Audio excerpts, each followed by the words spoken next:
নমস্কার বন্ধুরা, চলুন আজ জেনে নেওয়া যাক আমাদের ভারতীয় হাতিদের সম্পর্কে কিছু বিশেষ তথ্য।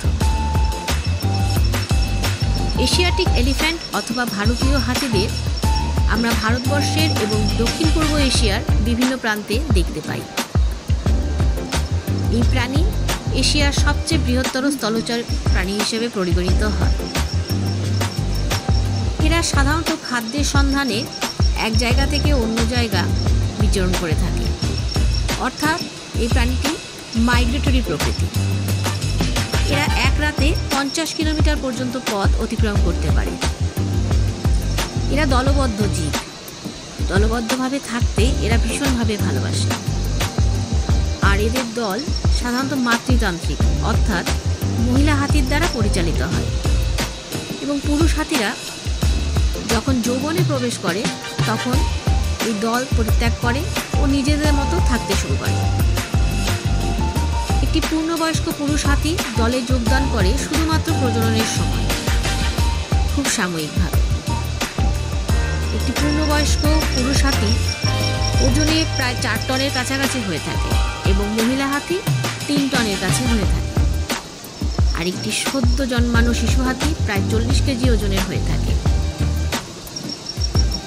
একটি পূর্ণবয়স্ক পুরুষ হাতি সাধারণত 8 থেকে 10 ফুট উচ্চতা সম্পন্ন হয় ও মহিলা হাতি 7 থেকে 8 ফুট উচ্চতা সম্পন্ন হয়ে থাকে। হাতির গর্ভাবস্থার সময়কাল প্রায় 18 থেকে 22 মাস।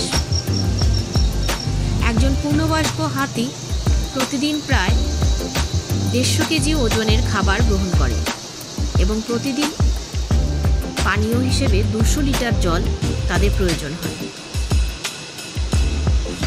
পুরুষ হাতিদের মধ্যে আমরা 2 ধরনের হাতি দেখতে পাই।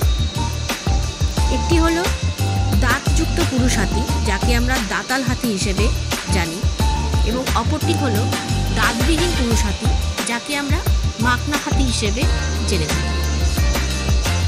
এদের গড় আয়ু 60 থেকে 70 বছরের হয়ে থাকে।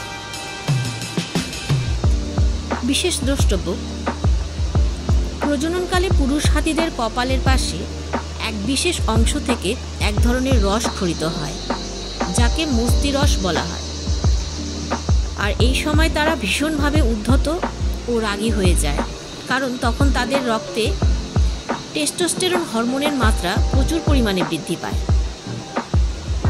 রক্তে এই হরমোনাল পরিবর্তনের জন্য পুরুষ হাতি তখন হয়ে ওঠে অন্যান্য প্রাণী এবং মানব জাতিদের জন্য ভয়ঙ্কর।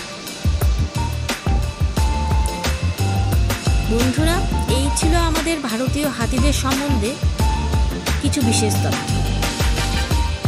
ভালো লাগলে বন্ধুদের সাথে শেয়ার করে ও লাইক করে আমার পাশে থাকবেন, আর কমেন্ট করে আপনাদের মূল্যবান মতামত অবশ্যই জানাবেন। নমস্কার।